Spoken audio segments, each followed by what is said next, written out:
3, 2, 1. Liftoff.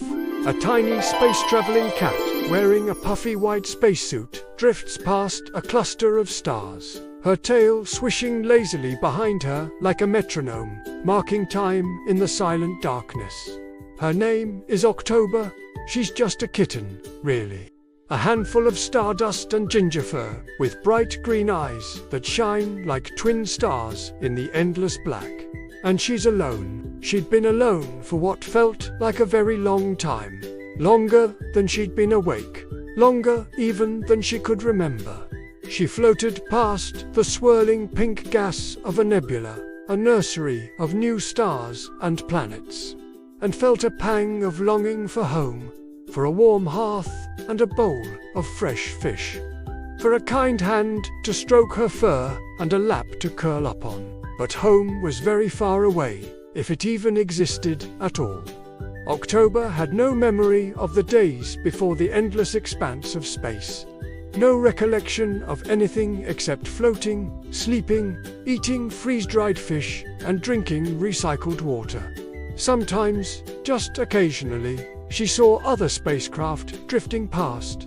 Huge silver ships crisscrossing the void, carrying on important business, leaving her behind. They were always too far away to hail, and none ever stayed behind to answer her desperate meows. So October floated on alone. It wasn't a bad life, just a lonely one. Still, she had the stars and the comets. Chasing the comets was the best part of her day. At first, they appeared as distant sparks, but then they grew, becoming magnificent streaks of fire against the black velvet of space. As October drew closer, their icy surfaces glistened in the starlight. The further she chased them, the more magnificent they became, their tails blazing for light years behind them like fallen stars. Then, just as suddenly, they'd vanish, disappearing into the inky blackness ahead. And October would drift on, patiently waiting for the next one. Sometimes she found moons without any planets to orbit. These were her favorite places to explore. She'd sniff around them, searching for signs of life, for anyone or anything that might be hiding there.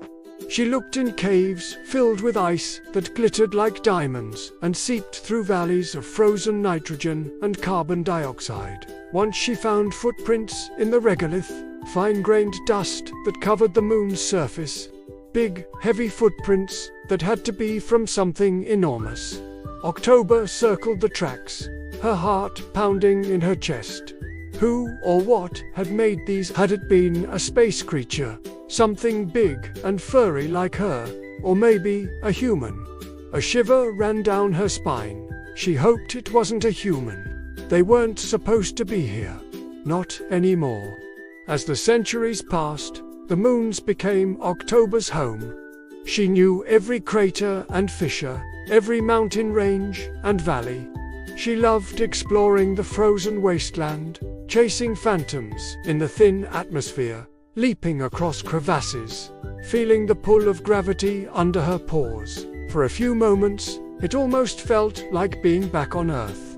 And then one day, or maybe it was a night, she found it. A small, perfectly round crater, nestled between two mountains of rock. It was big enough for her to curl up in, deep enough to shield her from the cosmic winds.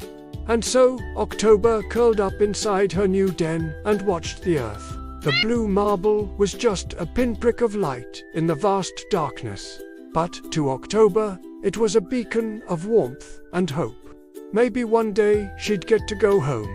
Maybe one day she'd see the sun glint off the snow again, feel the wind ruffle her fur, and hear the sound of birds. Or maybe it didn't matter. Maybe this was home now.